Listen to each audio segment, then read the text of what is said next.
I think you're aware of the fact that Senator Paul and I got possession of Anthony Fauci's cell phone. My staff has now downloaded that into a searchable form. We found out that there are about 34,000 texts dating from about 2014 to within a few days of when he resigned from the NIH.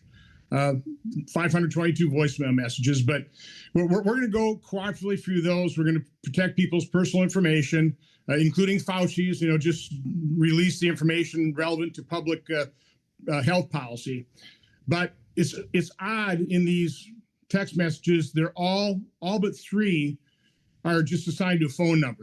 Only had three contacts. So that certainly indicates some deletions, but here's the news. And we're going to do this, we're going to figure out some strategy for going through this volume of information and releasing relevant information as soon as we possibly can. But this piece of information I had to release today because it impacts public safety, it impacts informed consent. So this is an email chain between Anthony Fauci, CDC Director Walensky, and Surgeon General Murthy. This is on January 25th and 26th, 2021. A little more than a month after the emergency use authorization on the mRNA injections. In the middle of the chain, Dr. Fauci writes, and this is all about the COVID injection as relates to pregnancy. So in the middle of the chain, Dr. Fauci writes, I asked around a bit more, and another issue came up that you need to be aware of, period. Since many people have significant cytokine storm and fever after the second dose, this theoretically could be associated with miscarriage in the first trimester. Now, I've never heard public officials talk about significant cytokine storms after the second dose, and all we heard from public officials is that this was perfectly safe for pregnancy. Let me go on a little bit more.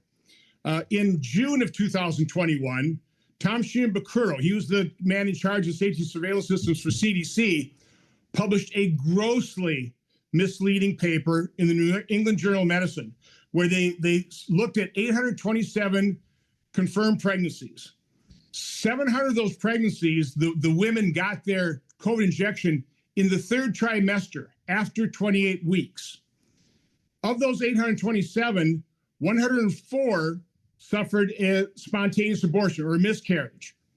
The problem with those stats is they took the 104 divided by 827, came up with a miscarriage rate of 12.6%, which is about 4 times the rate of normal miscarriage rate on a confirmed pregnancy. But here's what they did that was so grossly misleading. 700 of those women got their injection in the third trimester. A miscarriage or a spontaneous abortion is defined as anything up to 20 weeks. So the relevant denominator should have been 104 miscarriages divided by 127, which puts a miscarriage rate at 82%. So Anthony Fauci knew about potential cytokine storms impacting the first trimester in miscarriages, told no one about it because it would create vaccine hesitancy. These folks are well aware of this stuff. The massive government scandal I broke that no news station, not a broadcast network or major newspapers covered. This is a story where Peter Marks knew about these safety signals in March of 2021, told no one. So again, this is one text exchange that Senator Paul and I are releasing today. You'll see the press release come out. We've got all the quotes by these people assuring people it's safe for pregnancy when they knew full well that it wasn't.